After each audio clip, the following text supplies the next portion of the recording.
Welcome to আর রান্নাঘর। বন্ধুরা, আবারও চলে এসেছি চিকেনের এক রেসিপি নিয়ে। আজকের চিকেনের রেসিপির নাম চিকেন মোগলাই।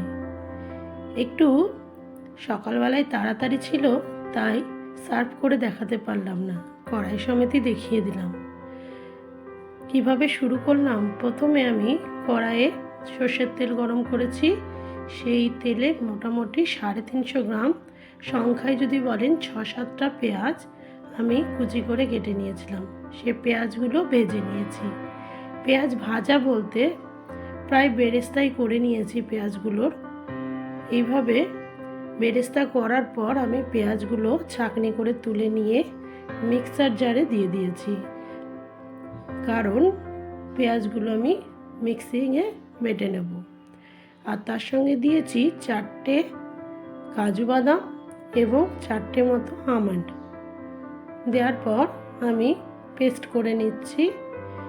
এদিকে পেস্ট করে নিই, তার সাথে সাথে আমি কি করলাম, ওই গরম তেলেই একটা দারচিনি, 3টে লবঙ্গ এবং 2টো এলাচ ফাটিয়ে দিয়ে দিলাম। দেওয়ার পর একটা বড় সাইজের টমেটো বেটে রেখেছিলাম, সেই টমেটো বাটাটা দিলাম। টমেটো বাটা দেওয়ার পর দিলাম 2 চামচ মতো আদা বাটা।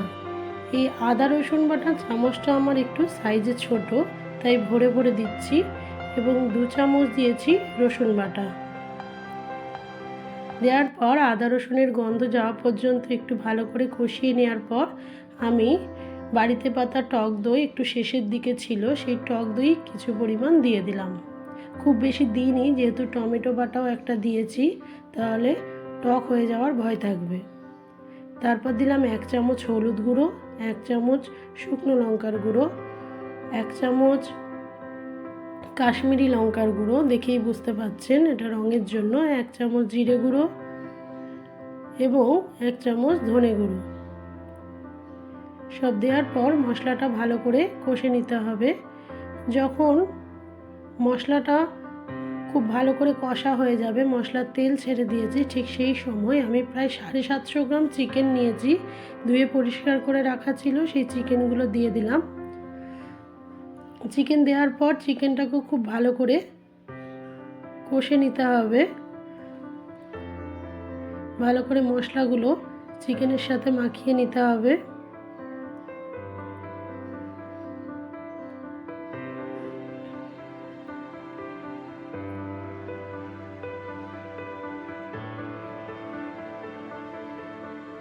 দেখুন, খুব ভালোভাবে আমি মাখিয়ে নিচ্ছি।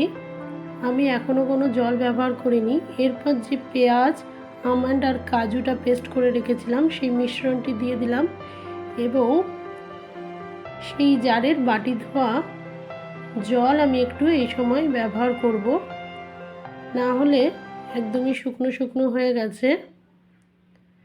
একটু ভালো করে আগে মিশ্রণগুলো একটু মাংসের সাথে ভালো করে মাখিয়ে নিই। দেখুন, এবার ওই বাটি দেওয়া জলটা আমি দিয়ে দিলাম। এবার জলটা দেওয়ার পর এবার একটু ভালো করে মাখিয়ে চাকিয়ে আমি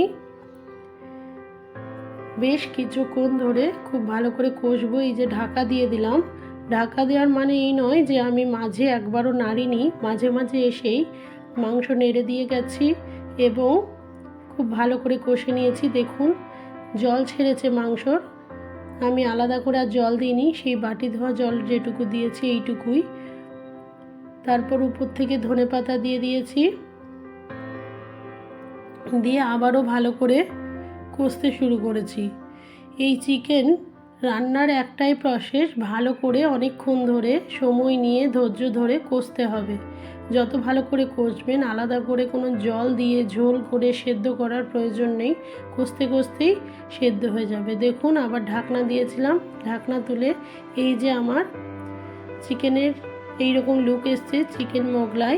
আপনারাও এইভাবে চিকেন মোগলাই বাড়িতে করে দেখুন, খুব ভালো টেস্ট হয়েছে। একটু অন্যরকম টেস্ট হবে, নর্মাল চিকেনের মতো নয়। আমার এই রান্নাগুলো খুব সহজে আমি আপনাদের দেখিয়ে দিই। আপনাদের যদি এই রান্নাগুলো ভালো লাগে তাহলে প্লিজ লাইক, কমেন্ট, শেয়ার এবং সাবস্ক্রাইব করুন। Thank you.